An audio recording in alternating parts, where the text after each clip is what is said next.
지금 마태복음 24장을 우리가 5주간에 걸쳐서 보고 25장으로 넘어왔습니다. 동일하게 이 마지막 때에 관한 그런 말씀입니다. 마태복음 24장에서 특별히 3절 말씀을 볼 때 제자들이 예수님에게 질문을 하죠. 주의 임하심과 세상 끝에는 무슨 징조가 있겠습니까? 물었을 때에 예수님께서 여러 가지 징조들과 또 특별히 두 가지 보여질 사건을 말씀을 해주시면서 이런 것들을 징조로 보면 인자가 가까이 곧 말세 마지막이 가까이 온 줄 깨달으라고 그렇게 말씀을 해주셨습니다. 우리가 이런 징조를 보고 시대를 분별하는 것 너무너무 중요합니다. 그냥 세상 속에서 똑같은 세상을 살아가는 것이 아니라 정말 우리가 어느 시기를 살고 있는지 또 그때 우리는 무엇을 보며 어떻게 준비하고 살아가야 하는지 그걸 깨닫는 것은 너무너무 사실 중요한 것입니다. 주님이 이 말씀하시는 이 모든 징조들 또 마지막 때 보여지는 사건들 이런 것들도 중요하지만 가장 중요한 핵심은 뭐겠습니까? 주님이 오신다는 거예요. 주님이 다시 오시는 것 그거를 중심으로 해서 징조도 있고 사건도 우리가 보게 되는 것입니다. 이제 오늘 그 주님이 오실 때, 그 주님을 맞이할 때에 우리는 어떤 신앙의 모습, 어떤 신앙의 자세를 갖추고 있어야 하느냐 하는 것을 25장에서 세 가지 비유로 말씀을 해주시는 거예요. 첫 번째 비유가 오늘 열처녀 비유입니다. 이 열처녀 비유는 신랑과 신부의 관계로 예수님은 신랑이고 우리는 신부로서 어떻게 준비되어야 하는지 또 두 번째 비유는 달란트 비유죠. 달란트 비유는 주인과 종의 비유입니다. 그 주인 대신 주님과 그리고 종으로서 그분의 충성된 종으로서 우리는 또 어떻게 살아야 하는지 그리고 마지막에는 이제 왕과 백성의 관계 염소와 양의 비유를 통해서 또 그 관계로 말씀합니다. 이 중요한 것은 우리는 그 주님과 불가분의 관계 속에 있다는 거예요. 그죠? 주님과 우리는 관계가 있습니다. 관계가 그냥 모르거나 상관없는 그런 존재들이 아니라 그 주님과 분명한 관계가 있다는 거예요. 그 관계 속에서 정말 오늘 말씀하시는 이 신랑과 신부의 관계 그 관계를 통해 우리가 깨달아야 하는 것은 여러분 미리 말씀드리지만 지금 여기에 우리 성도들이 우리 가족들이 같이 앉아 있습니다. 이 중에 다 천국에 들어갔으면 좋겠습니다. 그런데 그렇지 않을 수도 있다는 거예요. 그렇지 않을 수도 있다는 거예요. 누구는 들어가고 누구는 들어가지 못합니다. 24장에서 말씀하셨던 것처럼 두 사람이 밭에서 일하는데 한 사람은 데려가고 한 사람은 버려둠을 당하는 수도 있고 두 사람이 맷돌을 돌리고 있는데 한 사람은 데려가고 한 사람은 버려둘 수도 있다는 거예요. 오늘 비유도 열처녀 비유에서 미련한 다섯 처녀는 천국에 못 들어갑니다. 근데 슬기 있는 다섯 처녀는 천국에 들어갑니다. 이 슬기 있는 다섯 처녀는 왜 들어갈 수 있었고 이 미련한 다섯 처녀는 왜 못 들어갔을까? 우리가 거기에 주목해서 과연 주님 오심이 가까운 이때 우리가 그렇게도 소망하는 저 천국 우리 꼭 들어가야 할 줄 믿습니다. 그 천국에 들어가기 위해서 우리는 어떻게 준비되어야 하는지 그것을 말씀을 통해서 한번 보기를 원합니다. 먼저 이 오늘 본문 말씀을 이해하려고 그러면 유대인의 이 결혼 풍습을 조금 알 필요가 있어요. 그것을 배경으로 말씀하는 거기 때문에 유대인들은 결혼을 이렇게 합니다. 이제 약혼을 하죠. 약혼을 하고 이제 결혼 날짜가 잡히면 신랑이 친구들과 함께 신부 집으로 가는 거예요. 그런데 한낮에 뜨거울 때는 이동하기가 어렵지 않습니까? 그러니까 보통 해가 지고 나면 이동하기 시작을 해요. 그래서 이제 가다 보면은 거리에 따라서 그죠? 좀 밤에 늦은 밤에 갈 수도 있고 심지어 새벽에 도착할 수도 있습니다. 언제 올지는 몰라요. 주님 오심도 마찬가지입니다. 그렇게 신부집에 가면 신부집에 들어가서 그 신부와 간단하게 서로가 영접하는 그런 이제 예식을 잠깐 갖는 거예요. 그리고 본 결혼 예식은 사실은 신랑 집에서 가서 하게 되는 거예요. 그런데 어쨌든 오늘 본문에서는 그런 예식을 중심으로 해서 신부 집에 들어가서 신부를 맞이해가지고 신랑이 이제 영접하고 결혼 예식을 이렇게 진행을 하게 되는데, 그 결혼 예식이 시작이 되면 문을 철커덕 잠굽니다. 왜 그러냐면 이 결혼할 때는 예물도 있죠, 귀중품들이 있죠, 강도들이 많아요. 강도들이 결혼식을 노리거든요. 그러니까 그 안전하게 예식을 치르기 위해서 문을 딱 닫아버립니다. 신랑 신부도 보호하고, 또 예식을 진행하는데 이 사람 저 사람이 또 들락날락 하다 보면 그죠? 분위기가 망쳐지잖아요. 그러니까 그 예식을 충분히 행복하게 치르게 하기 위해서 문을 딱 닫아버리고, 초대된 손님들 이외, 또 시간 안에 들어온 손님들 이외에는 절대로 들여보내지 않습니다. 그런 배경 속에서 오늘 본문 말씀을 하는 거예요. 자, 이제 이런 배경 속에서 오늘 본문이 주시는 교훈이 뭔지를 한번 보겠습니다. 첫 번째로 우리가 깨달아야 하는 것은 주님은 반드시 우리를 찾아오신다는 것입니다. 아멘? 주님 오시는 걸 믿습니까? 다시 오시는 걸 믿습니까? 주님이 다시 안 오시면 우리의 믿음은 헛것입니다. 부활이 없으면 우리의 믿음이 헛것인 것처럼 주님이 다시 오시지 않으면 우리는 천국 갈 길이 없어요. 몰라요. 갈 수가 없어. 주님이 영접해서 데리고 가셔야 갈 수 있기 때문에 주님은 반드시 우리를 데리러 오신다는 것입니다. 그걸 믿으시길 바랍니다. 오늘 말씀해 볼 때에 1절 말씀에 그때에 천국은 마치 등을 들고 신랑을 맞으러 나간 열 처녀와 같다 하리니, 이렇게 말씀합니다. 그때는 예수 그리스도께서 다시 이 땅에 오실 때예요. 오시는 그때 천국은 마치 하면서 이 천국이 어떤 상황이냐, 천국에 들어갈 수 있는 그런 상황, 그런 천국에 들어가는 그런 상황이 어떤 상황이냐라는 것을 비유로 말씀하시는데, 등을 들고 신랑을 맞으러 나간 열 처녀와 같다라고 이렇게 말씀합니다. 등에 대한 설명을 조금 이따가 다시 하고, 신랑을 맞으러 나간, 신랑은 누구십니까? 예수님입니다. 맞으러 나간 열 처녀는 누구예요? 우리예요. 그런데 왜 꼭 여섯 처녀, 일곱 처녀라고 안 하고 열 처녀라고 했을까요? 열이라는 숫자는 완전수죠? 그래서 지금 이 교회 안에 있는 그리스도인, 이 땅 안에 온 지구상에 있는 모든 그리스도인 전부를 표현하는 게 열이라는 숫자입니다. 그래서 모든 그리스도인이 예수님을 만나게 될 거예요.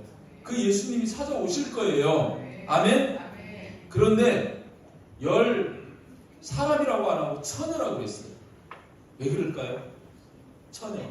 처녀는 순결하죠? 아멘? 저와 여러분들이 처녀 같아야 할 줄 믿습니다. 무상숭배하지 않고 정말 처녀처럼 정결한 그런 신앙을 하고 있는 그런 모습을 보여주려고 아마 열 처녀라고 이렇게 했던 것 같아요. 이렇게 등을 들고 신랑을 맞으러 나간 열 처녀 같다, 이렇게 말씀합니다. 이렇듯 예수님은 반드시 우리를 찾아오시는데, 그 사실을 성경에서 여러 군데서 말씀을 합니다. 먼저 고린도후서 5장 10절 말씀, 베드로전서 4장 5절 말씀 보면 여기에서 이렇게 말씀하셔요. 한번 고린도후서 5장 10절 말씀 한번 같이 읽어볼까요? 시작. 이는 우리가 다 반드시 그리스도의 심판대 앞에 나타나게 되어 각각 선악간에 그 몸으로 행한 것을 따라 받으려 함이라. 자, 우리가 다 all이에요. all. 그리고 필연입니다. 반드시 그리스도의 심판대 앞에 나타나게 된다는 겁니다. 그때 나타났을 때 각각 선악간에 그 믿음으로요, 아니면 그 몸으로 행한 것을 따라요. 몸으로 행한 것을 따라. 요거를 좀 눈에 담아두시기를 바랍니다. 그것을 따라서 받는다는 거예요. 또 베드로전서 4장 5절 말씀 보면 그들이 산 자와 죽은 자를 심판하기로 예비하신 이에게, 이 말씀 무슨 말씀이냐면 죽었다고 해서 심판이 없는 거 아닙니다. 저와 여러분들이 죽었다고 해서 끝나는 게 아니라는 거예요. 아멘? 산 자도 죽은 자도 반드시 주님 앞에 나타날 수밖에 없다는 것입니다. 우리는 다 알고 계시죠? 다 아는 일 아닙니까? 그죠? 그런 거예요. 이렇게 예수님께서 오시는데, 반드시 오시는데 뭐하러 오셔요? 두 가지입니다. 주님이 오시는 두 가지 목적은 뭐냐면, 하나는 불신자에 대한 심판이고, 하나는 믿는 자에 대한 구원 때문에 오시는 겁니다. 아멘? 그러니까 구원하러 오시고 심판하러 오시는 거예요. 그 상황 속에 우리가 있습니다. 저와 여러분들은 누굽니까? 심판받는 자입니까? 구원받는 자입니까? 구원받는 자예요. 우리는 구원을 받아야 할 자입니다. 아멘? 그런데 꼭 그렇지는 않다는 거예요. 꼭 그렇지는 않다는 거예요. 저는 한 번 믿었다고 영원히 구원이라는 말을 하지 않습니다. 믿음은 지켜야 되는 거예요. 아멘? 믿음을 빼앗겼는데, 믿음이 없는데 구원? 의심됩니다. 정말 저와 여러분 믿음을 잘 지켜가시기를 바랍니다. 계시록 20장 12절 말씀, 15절 말씀을 제가 올려놨는데, 이 말씀도 한번 같이 보겠습니다. 자, 제가 읽어볼 테니 한번 보시길 바랍니다. 또 내가 보니, 지금 요한이 지금 보고 있는 거예요. 사도 요한이 지금 환상을 보는데, 그 가운데에서 이런 것을 보는 거예요. 죽은 자들이 큰 자나 작은 자나, 대통령으로 죽었든, 그죠? 세상 속에서 정말 노숙자나 거지처럼 살다가 죽었든, 누구든지 큰 자나 작은 자나 그 보좌 앞에, 백보좌입니다. 심판의 보좌입니다. 그 보좌 앞에 서 있는데, 왜 서 있겠어요? 심판받으려고 서 있는 거예요. 근데 그 앞에 책들이 펴 있고, 또 다른 책이 펴졌으니, 책이 두 종류가 있네요. 하나는 책들이라고 복수로 되어 있습니다. 그리고 하나는 책이라고 그냥 단수로 되어 있습니다. 그런데 또 다른 책이 펴졌으니 하면서 이 단수로 되어 있는 책을 뭐라고 그러냐면 생명책이라고 합니다. 그죠? 곧 생명책이라고 이렇게 얘기하고, 죽은 자들이 자기 행위를 따라 책들에 기록된 대로 심판을 받으니 라고, 책들이라고 얘기하는 것은 행위를 기록한 행위책입니다. 생명책이 아니고. 근데 심판받는 사람들은 너무 많아서 책들이 복수예요. 구원받는 사람은 적어서 책이 한 권밖에 없어요. 그래서 천국은 좁은 길, 좁은 문입니다. 선한 경쟁을 아름답게 하셔서 꼭 이 좁은 문에 들어가시기를 축복합니다. 그런데 15절의 결론이 뭐냐면, 누구든지 생명책이 기록되지 못한 자는 불못에 던져지더라, 이렇게 말씀하셔요. 이 속에서도 우리가 볼 수 있는 게 뭐냐면, 큰 자나 작은 자나, 믿는 자든 믿지 않는 자든 결국은 다 하나님의 심판의 보좌 앞에 다 서게 된다는 거예요. 그 사실을 기억하시기 바랍니다. 아멘? 이거 피할 사람이 있어요? 믿든 믿지 않든 피할 수 있는 일이 아니라는 사실입니다. 그래서 정말 우리가 먼저 기억해야 되는 게 뭐냐면, 우리는 반드시 그 주님을 만나야 하고, 그 주님 앞에 반드시 서게 된다는 거예요. 주님께서 찾아오시지만 또 우리도 언젠가는 그 주님 앞에 반드시 산 자든 죽은 자든 주님을 만나야 된다 하는 사실입니다. 두 번째로는 우리가 주목해야 될 게 뭐냐면, 그 다시 오실 주님 앞에 미련한 자가 있고 슬기로운 자가 있다는 거예요. 주님 다시 오실 때, 다시 오시는 주님을 맞이하는 우리 교인들 중에 어떤 자는 미련하고 어떤 자는 슬기 있는 자다, 이렇게 나눌 수 있다라고 말씀합니다. 2절에서 그런 말씀하시죠. 그 중에 5은 미련하고 5은 슬기 있는 사람. 이 미련하다라는 단어가 어떤 의미인지 여러분 조금 우리가 살펴볼 필요가 있는데, 원어에서는 모라이라는 이런 단어를 쓰더라고요. 근데 뜻이 뭐냐면 우둔하고 분별력이 없다는 거예요. 무슨 말씀이냐면, 시대를 볼 수 있는 분별력이 없어요. 상황을 볼 수 있는 분별력이 없어요. 그러니까 지금 기독교는 역사적 종교로 창세로부터 주님 다시 오실 때까지 계속 흘러가고, 지금 말세라 하며 말세 지말이라고 주님이 곧 가까이 오실 이때인데, 이 때를 분별하지 못하는 거예요. 우둔한 거예요.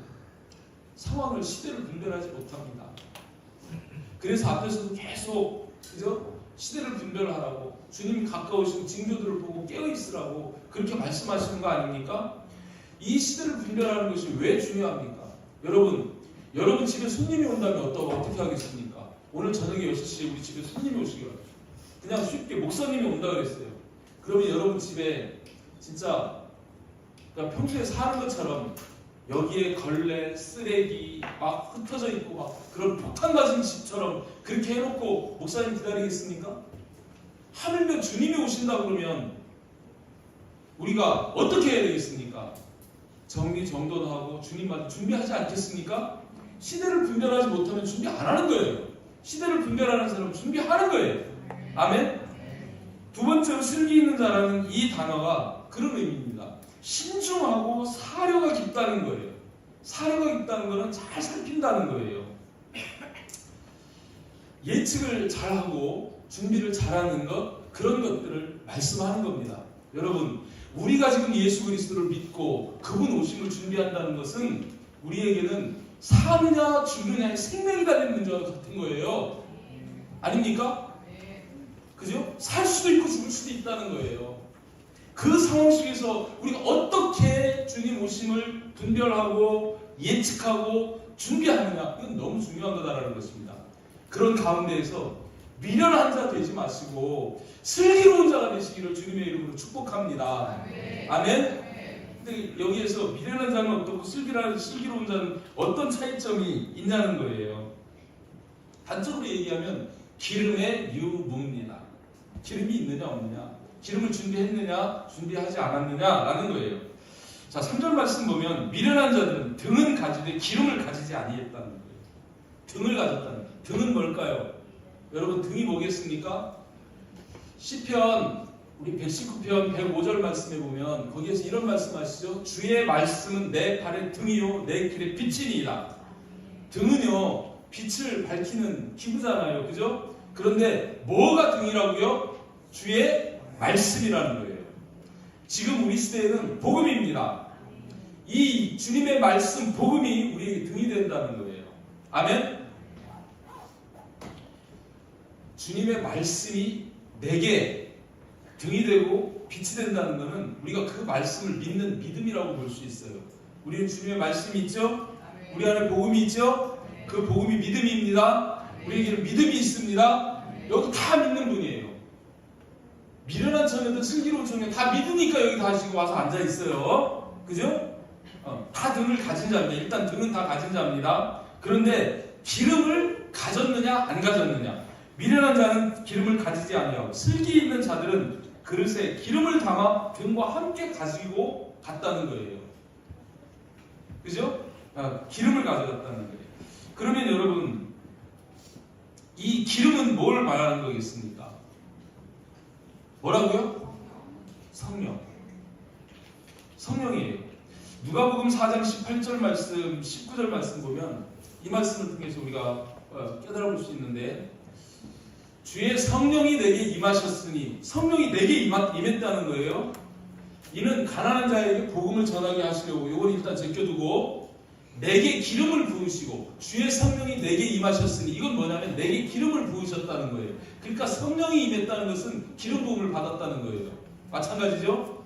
그래서 성령은 기름이라고 이렇게 볼 수 있습니다. 근데 그 성령이 저와 여러분들에게 임하시고 충만하게 임재하시는 목적이 뭐겠습니까? 뭐하게 하려고요? 가난한 자에게 복음을 전하게 하시려고.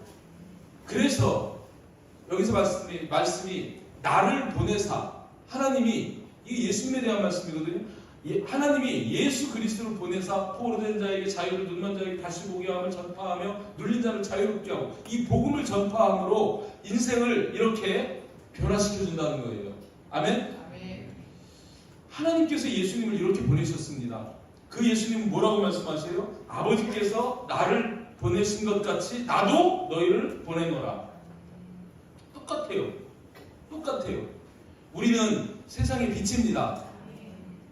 마태복음 5장 14절 이하 말씀에 보면 거기에서 그런 말씀이에요. 너희는 세상의 빛이라. 이렇게 말씀하시는 거예요.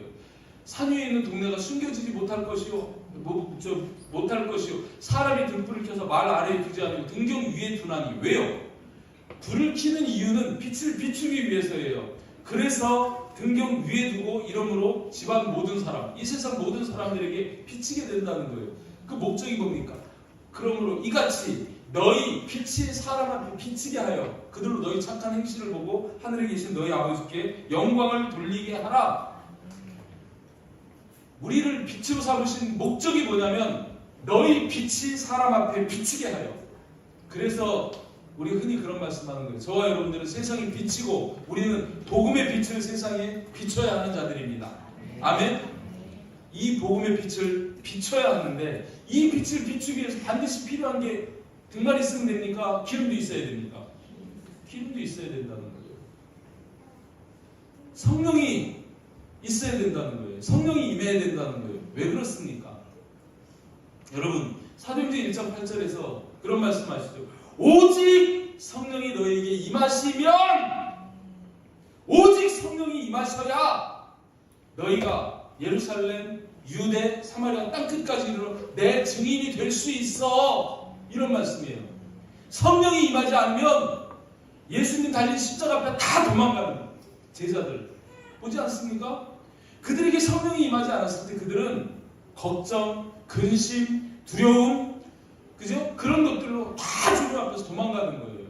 아무 능력이 없는 거예요. 그러나 그들이 성령이 임했을 때 사도행전 2장 4절에서 말씀하시는 것처럼 그들이 다 성령의 충만함을 받고 보니 그 다음부터는 성령이 말하게 하심을 따라 다른 언어들로 말하기를 시작하니라. 누가 말하게 하셨다고요? 내 안에서 역사하시는 분이 누구시라고요? 성령님이 역사하시는 거예요. 여러분 우리 그리스도인들은요 예수를 믿고 그냥 나 예수 믿어 이걸로 끝이 아닙니다. 예수를 믿는다는 것은 예수의 영이신 성령을 우리가 영접하는 거예요. 그래서 성령으로 거듭나는 거예요. 아멘? 거듭남이 뭡니까? 뭐가 거듭나는 겁니까? 지금까지는 내가 왕으로 살았어요. 내가 내 맘대로 살았어요. 내 뜻대로 살았어요. 내 계획대로, 내 능력대로, 내 실력대로, 내 스펙을 가지고 내 방식대로 살았어요. 그게 불신자의 삶입니다. 그런데 우리가 예수를 믿었어요. 성령이 내 안에 들어오셨어요. 그러면 내가 주인입니까? 성령이 주인입니까?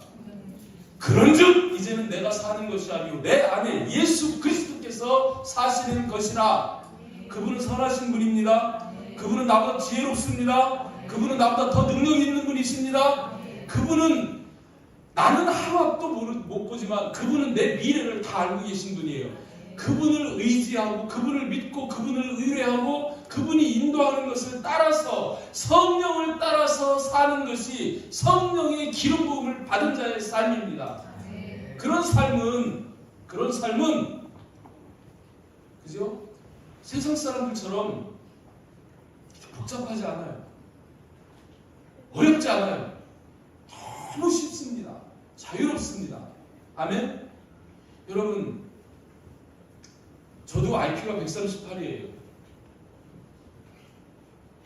저 굉장히 교만했거든요. 한때는요, 서울에서 인류고등학교, 인류대학교, 그죠? 누구한테 꿀릴 게 없었어요.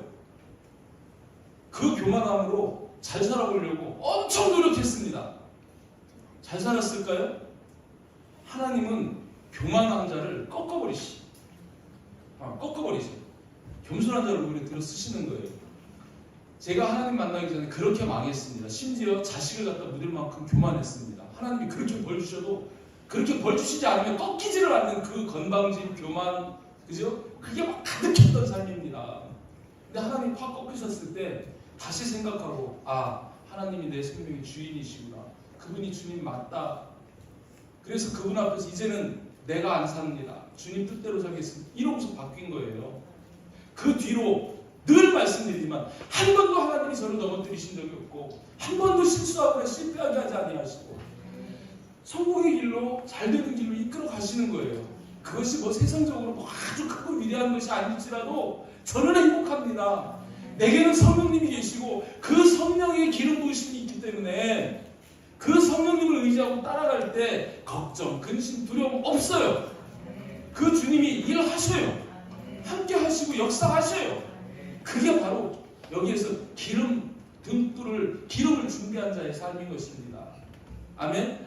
미련한 자는요, 지식적인 믿음만 가지고 살아요. 나 예수 믿어, 하나님 믿어, 믿는데 어쩌라고? 믿음이요? 하나님 나라는 말이 있지 않고 능력이 있다 했습니다. 그 삶에서 능력 자체가 안 나타나는 거예요.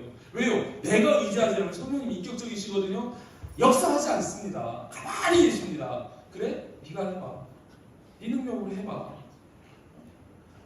늘 불안, 초조, 근심, 걱정, 그래서 일을 하면서도 그렇게 되잖아요. 그런데 우리가 성령 하나님을 다 의지하면, 그리고 그 성령님께 순종하면, 그래서 내가 호주머니에 가진 것이 적어도 내 앞길이 어떻게 될지 몰라도 그 주님께서 그 길 없는 광야에서 우리 발걸음을 인도하시고 이스라엘 백성들을 인도하셨던 것처럼 비록 넉넉지는 않아도 만나 주시고 생수 주시면서 최종적인 목적지까지 다다를 수 있도록 상하지 않게 인도하신다는 거예요.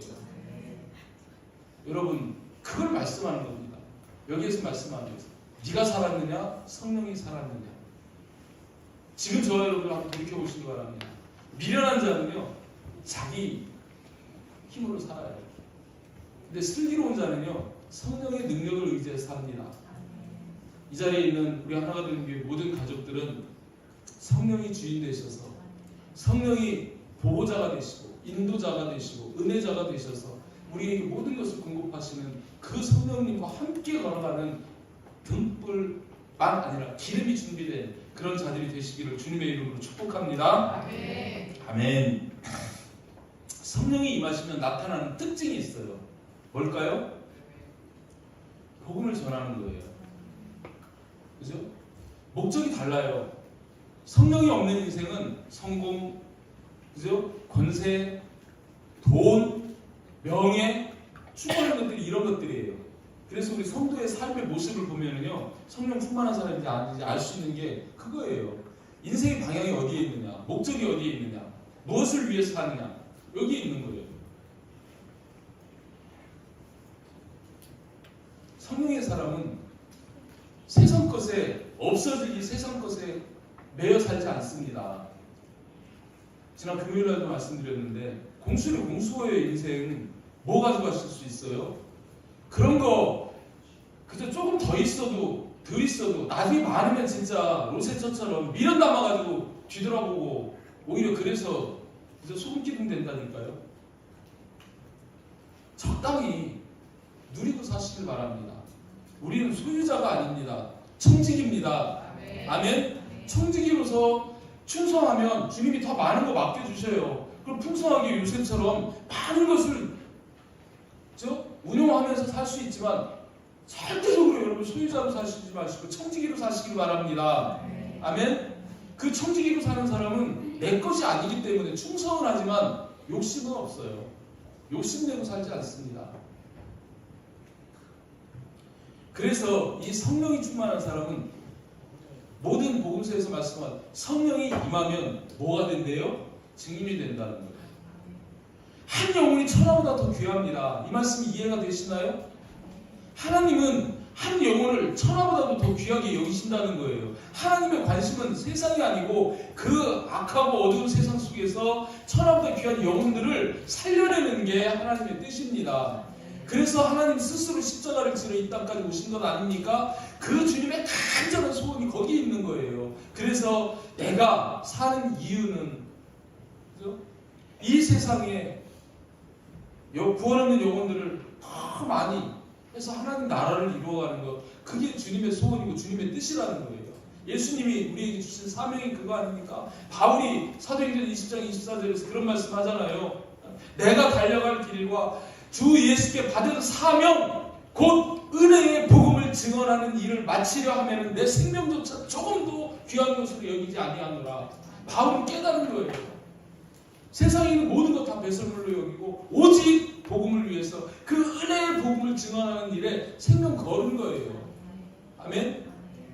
그런다고 우리가 세상 못 사는 거 아닙니다. 오히려 거기에 목적을 둘 때 너희는 먼저 그의 나라와 그의 의를 구하라. 그리하면 이 모든 것을 너희에게 더하시리라. 아멘? 항상 풍성하게 풍요하게 공급하시는 그 하나님을, 저를 보세요. 저를, 여러분. 제가 교회 개척하고 사례를 못 받았다고 굶뜬가요? 하나님 막 은혜를 부어주시잖아요. 막 저 아파트도 주시고 저 아파트도 주시고. 그래서 계산해 보니까 정말 한 달에 1,000만 원이 넘는 돈을 눈에 안 보이게 하나님 주신 거예요. 그 당첨되기가 쉽습니까? 그거 뭐 당첨되려서 욕심내서도 한 거예요? 선교하려고 하다 보니까, 필요해서 하다 보니까, 그죠? 새 들어가게 되고, 새 들어가다 보니까 우선권이 있어서 분양받게 되고, 분양받다 보니까 2억도 안 되고 들어간 집이 6억, 7억씩 막 이렇게 되는 그런 일들이 생기잖아요. 이게 뭐예요? 여러분, 우리는 은혜로 사는 자들입니다. 벌어서 사는 자 되지 마시고 받아서 사는 자 되시기를 바랍니다. 하나님이요, 우리도 열심히 노력해야 되겠지만 하나님이 후 불면 다 날아가요. 하나님이 도와주시면은요, 막 살림도 늘어나고 막 풍성해져요. 영혼육이 다 마찬가지입니다. 아멘. 우리가 세상 물질적인만 말씀드리는 게 아니고 건강도 마찬가지, 우리의 심령도 마찬가지, 영적인 모든 것도 다 마찬가지. 그 하나님을 기대하고 하나님을 의지하면 하나님이 잘되게 해주시는 거예요. 아멘. 얼마나 좋습니까? 그 아버지를 옆에 모셔두고도, 세워두고도, 그죠? 지가 하겠다고, 그죠?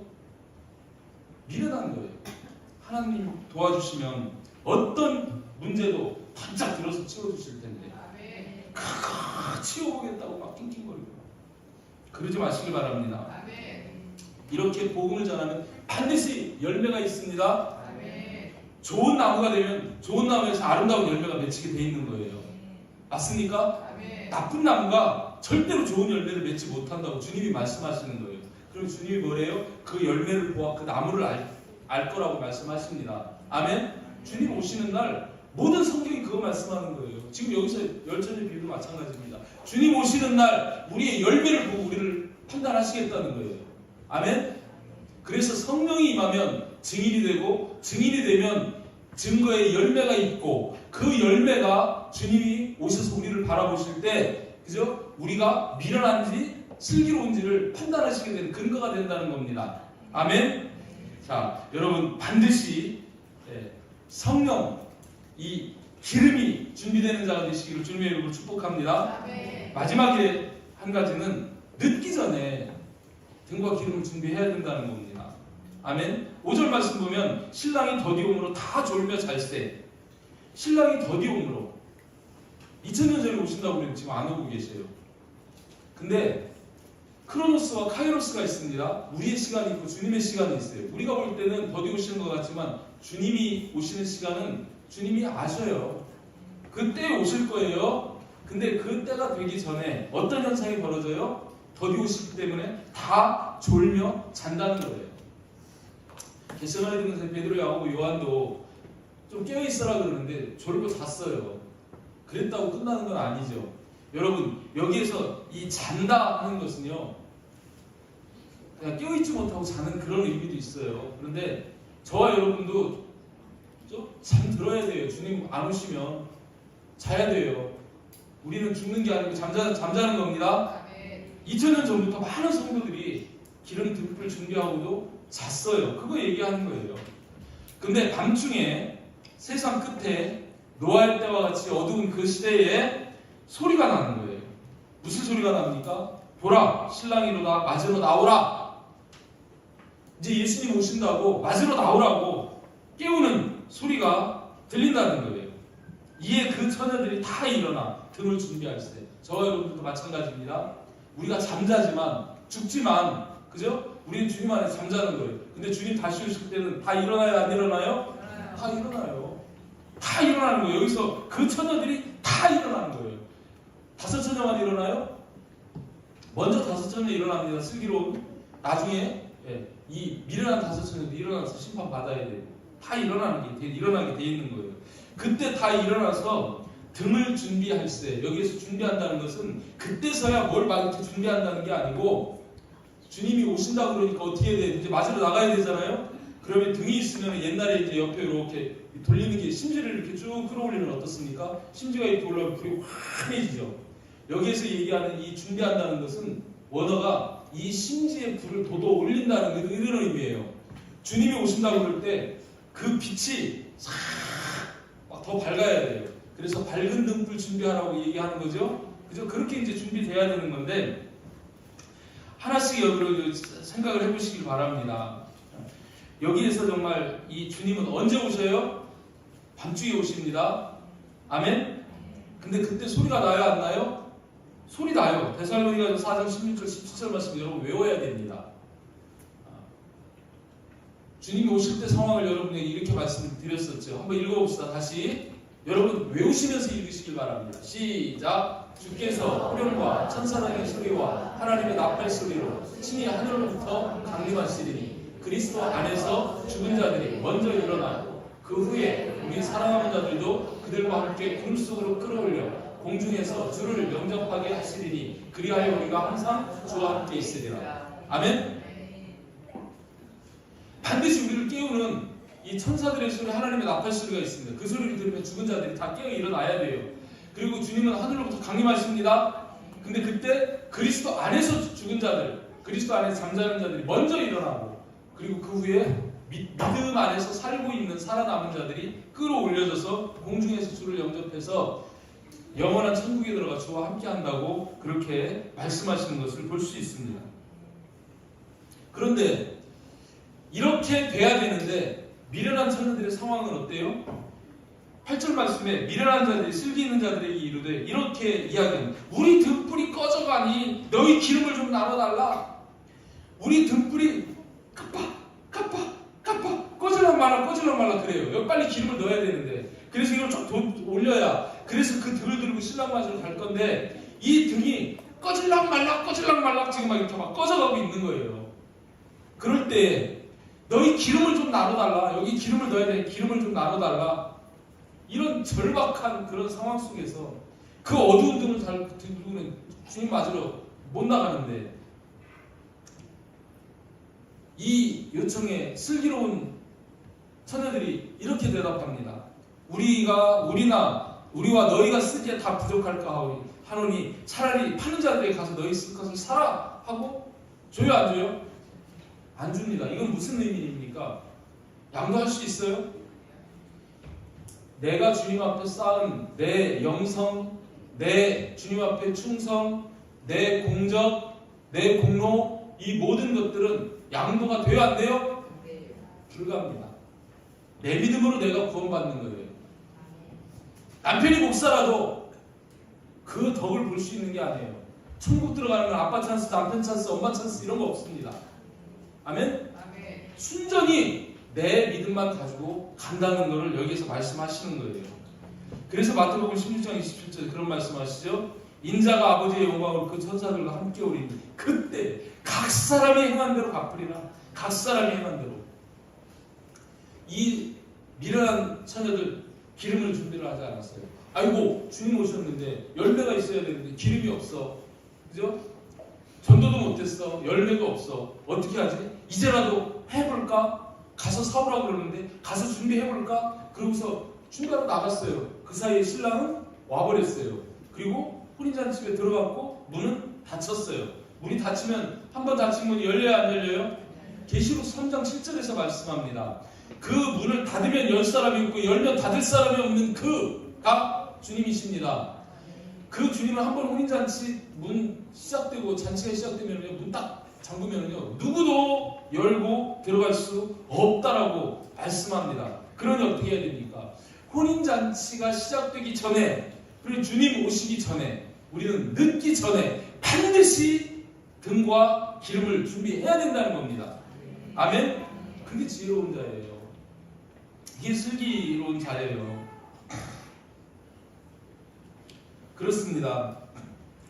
정말 11절에서도 그런 말씀하시죠. 그 후에 남은 처녀들이 와서 이르되 주여 주여 우리에게 열어주소서.